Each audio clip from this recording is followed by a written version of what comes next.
Olá, bom dia amigos e amigas do canal Dica de hoje.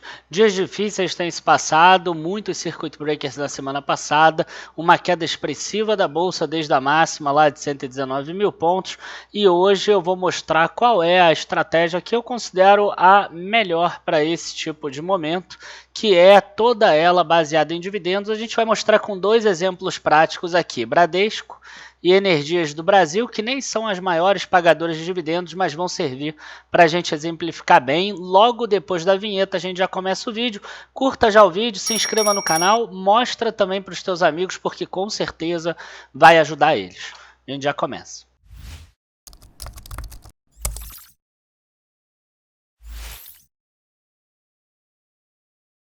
Bom, gente, eu fiz dois slides aqui super rápidos para que vocês entendam o que está acontecendo, uma comparação entre o dia 1º de fevereiro de 2020 e o dia atual que eu estou gravando aqui, que foi logo depois do Circuit Breaker, na quinta-feira, 12 de março de 2020. Tá? Então a gente vai ter aqui um primeiro exemplo de Bradesco. Tá? Então, Bradesco, no dia 1º de fevereiro de 2020, ele tinha um dividendo por ação dos últimos 12 meses sempre, né? R$1,01. Hoje dá R$1, 1,0735 em fevereiro, ele chegou a pagar 6 centavos aí de juros sobre o capital próprio, um dividendo extra. Aqui eu estou excluindo aquele dividendo extraordinário que o Bradesco pagou, que tem a ver com a reserva de lucros. Esse é um dividendo que ele não vai conseguir pagar sempre, então eu excluí esse dividendo extra para que a gente não tenha ruído na nossa análise. Então, na verdade, vocês vão olhar em sites, etc., vocês vão ver valores maiores do que R$2 de dividendo que ele pagou, mas o real é esse R$1,07. Isso é o que ele conseguiria pagar daqui para frente se ele continuar gerando o lucro atual dele e mantendo a política atual de distribuição. E aí o preço da ação no dia 1º de fevereiro de 2020, R$ 32,89. Preço da ação hoje, na hora do Circuit Breaker, R$ 21,67. Tá? Então, qual é o grande racional disso tudo que eu estou falando? O yield, né, que é a divisão entre quanto de dividendo ela paga pelo preço da ação, que estava 3,07%, como o dividendo aumentou e como o preço da ação caiu, ele pulou para 4,95%. Você vê que aqui a gente teve uma queda expressiva do preço da ação que aumentaria o yield, mas também teve um aumento do dividendo. E isso deve acontecer com outras empresas também. Tá? Pelo menos até o momento, o coronavírus não tem trazido mudanças, impactos no resultado das empresas, principalmente essas que têm resultado aqui dentro do cenário interno. Tá? Não estou falando de petrolíferas, não estou falando de empresas de commodities ou exportadoras. Estou falando de empresas que têm um foco em pagamento de dividendos e dentro do mercado interno. Tá? Então, o que a gente tem aqui? Que se você pegar R$100 e ganhar R$3,07 todos os anos em dividendos, você vai demorar 32 anos, 32,5 anos se você sacar esse dinheiro para recuperar os 100. Né? Isso supondo que o lucro do Bradesco não aumente nunca mais e ele continue pagando esse valor. Se você reinvestir, demoraria 23 anos, isso em 1º de fevereiro. Hoje a gente já tem 20,2 anos ou 14,3 anos. Então imagina que você dependesse desse investimento no Bradesco para você se aposentar, por exemplo. A gente sempre foca também e fala da pessoa diversificar, mas vamos imaginar que você dependesse dele. Se no início de fevereiro você dependeria de mais 23 anos de investimento, reinvestimento e etc., agora você depende só de 14,3 anos. Então quer dizer, você ganhou 9 anos. E aí vamos para o outro exemplo, que é um exemplo mais gritante ainda, que é o da Energias do Brasil. Se você olhar hoje o dividendo por ação dela, se você olhasse no dia 1º de fevereiro, seria 0,45. Se você olhar o dividendo hoje, você ainda vai ver 0,39 ali ou até o 0,45. Então, por que o Daniel está incluindo esse 0,6098?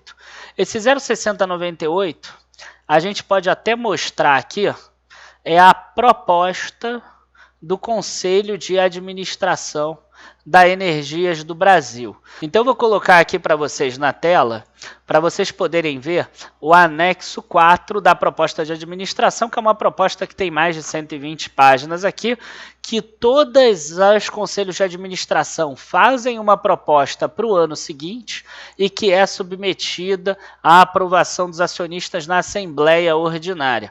E uma dessas partes dessa proposta é a destinação do lucro líquido, né? A destinação do resultado do ano anterior.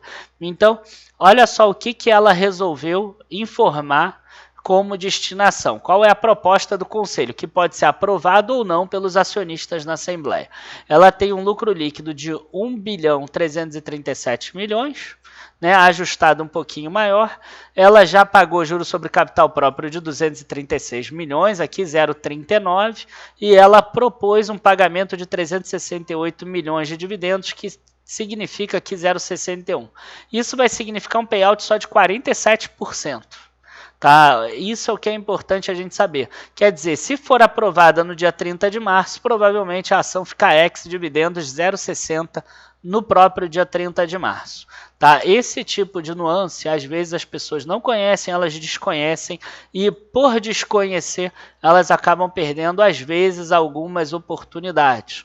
Tá? Então, voltando aqui à nossa análise inicial e já considerando essa aprovação, que pode ser que não aconteça, mas normalmente ela acontece, a gente tinha inicialmente 2,02% de yield. 49 anos e se você reinvestisse 34 anos. Olha só, a mesma empresa, um mês e meio depois, aumentou o yield para 5,88%, 12,1 anos. Então, quer dizer, você poder fazer com que a tua aposentadoria, que antes ia demorar 25, 30 anos com aqueles yields que estavam baseados na taxa de juros do Brasil de 4,25, agora podem chegar em 12 anos, 14 anos, é muito interessante. Você pode estar diante da grande oportunidade da tua vida. Tá? Isso que eu tenho repetido sempre, porque é exatamente esse poder dos dividendos. Por isso que o Barsi aparece lá na entrevista falando que ele está adorando a queda das ações. Porque qual é o meu grande racional? Eu não estou comprando a Energias do Brasil, Bradesco, ou Banrisul, ou a Elétrica, ou a Sanepar, enfim, tá? Nem sei se eu estou comprando essas empresas, mas o que eu estou comprando é a renda futura que ela pode gerar, e a renda atual é muito maior. Tá? Então, quer dizer, um investimento de 10 mil, talvez que na Energias do Brasil, em fevereiro, estava rendendo R$200 por ano, hoje está rendendo 588. Né? Um investimento lá no Bradesco estava rendendo 307, hoje está rendendo 488 ao ano em termos de dividendos. Então isso significa você dobrar o teu capital e às vezes você chegar na tua aposentadoria 10 anos, 15 anos antes, apenas por causa do momento. Ah, Daniel, mas esse é o pior momento da bolsa, será que ainda não vai cair mais? Cara, se cair mais, vai significar que em vez de 5%, teu yield vai ser de 7%, vai ser de 8%, vai ser de 10%. Eu nem peguei aqui as maiores empresas em termos de dividendos. Eu poderia pegar empresas que pagam dividendos, inclusive, muito maiores e que já estão chegando perto de ter yields na casa aí de 10%, 11%, 12%. E se cair mais, vai chegar a 15%, 20%, assim como aconteceu lá atrás em 2016, que depois o pessoal fica falando, ah, se eu tivesse entrado na bolsa em 2016 e etc. Tá? Enfim, pessoal, se vocês quiserem saber um pouco mais dessa estratégia, etc., entra num grupo aqui de WhatsApp, de Telegram que a gente criou, que é do nosso curso Geração de Renda 2.0, porque lá a gente vai explicar tudo, mas precisa entrar hoje, porque a oferta que a gente vai fazer é só hoje, na segunda-feira, já começou no início do dia. Quem por acaso estiver vendo o vídeo agora, tem que ser hoje, segunda-feira, 16 de março. Abraço a todos, até a próxima, bons investimentos, e agora é hora de aumentar a renda futura. Pensa que você está aumentando a renda futura. Abraço a todos, bons investimentos. Tchau, tchau.